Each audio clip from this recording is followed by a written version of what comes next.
আবারও মে দিবস প্রসঙ্গ। বছরের পর বছর কেটে গেলেও ভাগ্য পরিবর্তন হয় না শ্রমিকদের।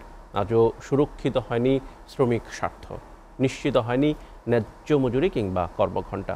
তাই তো নিজের জীবনের প্রয়োজনে ছুটতে হচ্ছে তাদের। বছর ঘুরে মে দিবস আসে, মে দিবস যায়, কিন্তু কতটুকু লক্ষ্য পূরণ হয়েছে তাদের? শ্রমজীবী মানুষের কথা তুলে ধরছেন সহকর্মী কায়সার প্লাবন।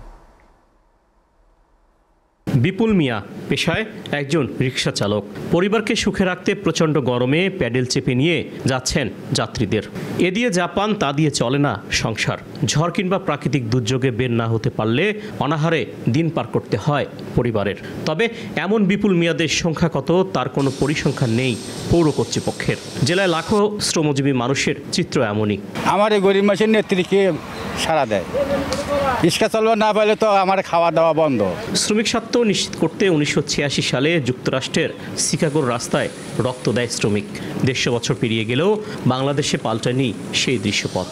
এখনো ঘন্টা কিংবা মজুরি নিয়ে রয়েছে বৈষম্যের কারণে তো দেশে স্বাধীন এলো, তাই আমাদের লেবারের মজুরি যেটা পায় এটা যেহেতু আমাদের চলে না। সবার চাকরিয়ান্তর করে বেতন বাড়ে, আমাদের তো বেতন বাড়ে না।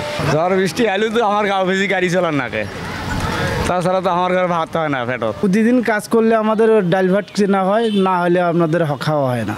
শুধু র্যালি, আলোচনা সভা আর কথার ফুলঝুরি নয়, শ্রমিকদের কল্যাণে প্রয়োজনীয় উদ্যোগ নেওয়ার পাশাপাশি শ্রমিকদের ভাগ্য উন্নয়নে ন্যায্য মজুরির কাঠামো প্রতিষ্ঠার দাবি শ্রমিক নেতাদের। শুধুমাত্র যে আজকে আমাদের এই মে দিবস উপলক্ষে আমরা যেমন র্যালি করি, আমরা যেমন আমাদের সেই 1886 সালে শিকাগো শহরের শহীদদেরকে স্মরণ করি, তার মধ্যেই যেন সীমাবদ্ধ না থাকে, সেজন্য এই শ্রমিকদের ভাগ্য উন্নয়নের জন্য আমরা অবশ্যই কাজ করে যাব।